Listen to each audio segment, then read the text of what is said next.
Hi, I'm Scott. I live in northern Wisconsin where it gets cold early and really cold. Today is October 14th, and so it's time to winterize my RV. And so I'm going to be using this antifreeze, and you can see that it is made specifically for RV and marines. You do not want to be using automotive antifreeze in your water lines that you're going to be drinking out of. This is, even if there's a little bit left in your lines after you de-winterize it in the spring, it's not going to harm you, whereas automotive antifreeze would.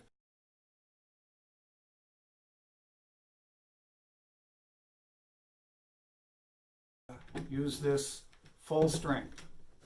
My RV is a Forest River Flagstaff hard side high wall A-frame camper, and it's a pretty simple system because it does not have a toilet, so I'm not going to be going to any of that. That's a little more involved, and there's plenty of YouTube videos that will cover those more complicated systems. I have taken this camper into my RV dealer where I bought it a few years ago and paid $100 every fall to have it winterized.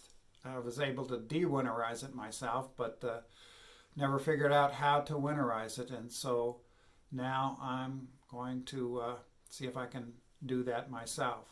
It's a pretty quick deal, so that it only takes them about 20 minutes there. It'll take a little longer for me, especially this first time. Yeah, here's a image of my camper. It's what it looks like.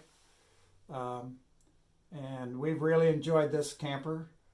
Forest River Flagstaff camper that we haul around with the truck. So let's start by looking at the steps that we need to do before we start putting antifreeze in the line.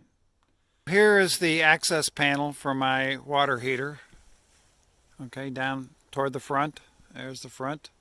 So you just take this, put it vertical, and there's your access. Now, I've already taken out this anode rod. It's right here. This guy right here. So I just have it put in there. That's what it looks like. It's in good shape. You eventually have to replace these, but this one doesn't need it yet. And be careful when you do, because the water will come tumbling out. I'll tell you, I got a little wet when I did it. And then you'll notice that there's some white around the threads, and that's a little bit worn, so I'm going to replace that with sealing tape, thread sealing tape, and that's this white tape that you need to stretch around the threads. And we need to do that inside as well, and we'll talk about that. One more thing to mention is that that anode rod requires a 1 1/16 socket to unscrew it, at least in my vehicle. Rather peculiar size, but I had to go out and purchase that, but it worked. So once the anode rod is removed, and you can replace it once the water's drained out in the fall, or you can wait till the spring. Just leave it open as you wish. This is the heater that's surrounded by insulation, and you can see that there's a blue line down there, which is the supply line. It goes, cold water goes in there, gets heated, and then comes out on demand through this red line. And you'll notice that there's a valve, 3 valves in fact. There's one down there for the blue line, one up here for the red line, and there's a third one on this bypass. So I've already got it set up just to show you. When the handle is in line with the pipe, it's open. So I wanted to close the line. I don't want any antifreeze going into the heater. So I've closed that line, I've closed the cold water line, and I've opened up the line on the bypass, just to make it clear. That's the bypass in the closed position, but I want it open so that the antifreeze will fill all of these lines, and but not go into the water heater. Okay, this is our bed area, the sink there and the stove over here. That's our setup. Others may vary. But if you go over here, without the mattress on here obviously, and lift this up, you will see the water pump down in here. Okay, the supply line comes out of the supply tank, water supply tank, which is now empty, and then goes through this fixture into the pump. Okay, so this is where I'm going to be doing my work. Then from the pump pumps it to wherever your sink or your shower or whatever else you might have. So I'm going to be removing this and putting in the following fixture.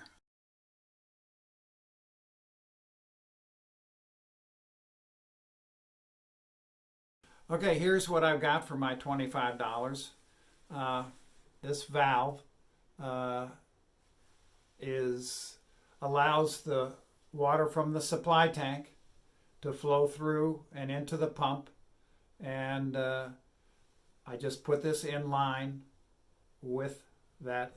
I disconnect that line that I just showed you, attach that supply line to the inlet side here, and then I take this. They also give you this double female connector that screws on to there, and then we'll screw onto the pump fixture.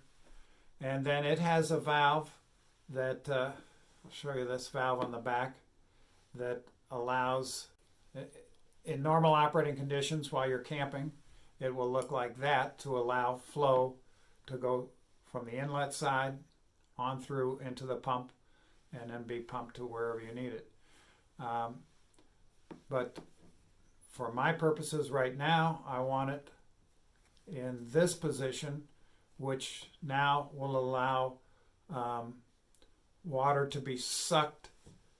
It has this line here that will go into the antifreeze and then be sucked up by the pump into all of the lines where I need it, and that will do the job, I hope.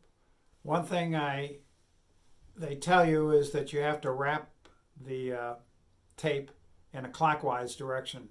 So there, it's actually wrapped in the opposite direction because it's clockwise looking at it. So same here, clockwise.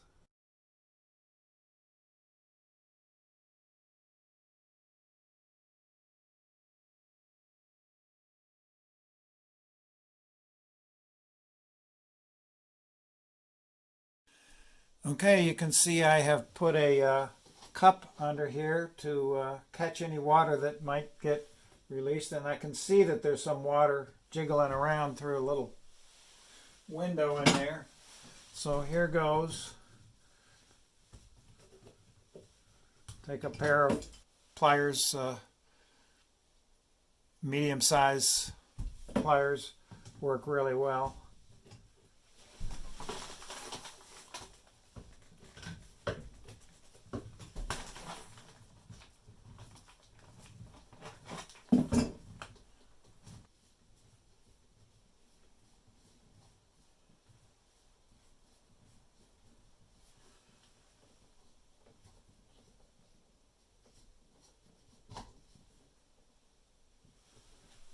Okay, it's loose and there wasn't much water, in fact, in there. The antifreeze will, once you turn on the pump, will blow that water out of there because you blow it all the way through until you're seeing all pink color. Okay, I have removed the tube that's going to go dipped into the antifreeze, because that makes this easier to handle.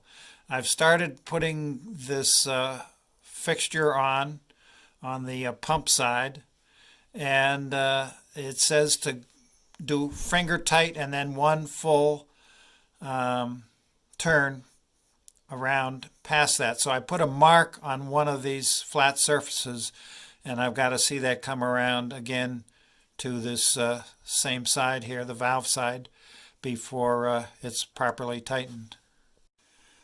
Okay, I've told you something incorrect. When I was an engineer, the arrow always pointed in the direction of flow, but they have it the other way around, so that they say the arrow should point away from the pump. This is what's attached to the pump, and the arrow goes that way. So I'm going to now put this onto the fixture. So screw this on.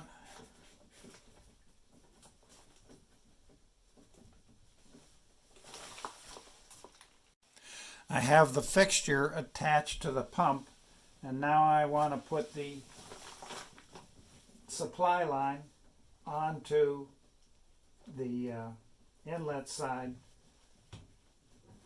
of the fixture. They want you to, now that I've got the inlet side connected to this fixture, they want you to test out the fixture by turning on the pump after you put water in the tank. But I'm not about to do that, so I got to remember next spring to make sure that I don't have any leaks in there on the inlet side. But now I'm going to attach the tube that goes to the antifreeze, and we'll certainly at least be able to check the leak tightness of all these other connections that I've made. Okay, I am finishing tightening up the line that connects to the antifreeze. Okay, I've gotten that valve tightened up. I will tell you that this fixture here, this tube for the antifreeze, has to come off because there's a cap that you put on there to prevent anything from getting in there, like bugs, during the camping season. So this goes on now and comes off. So I've put the cup back underneath in case there happens to be a leak. And I will open one of these antifreezes and hook that up. So here's what you should see when you turn on the pump. Nice, cold, and hot.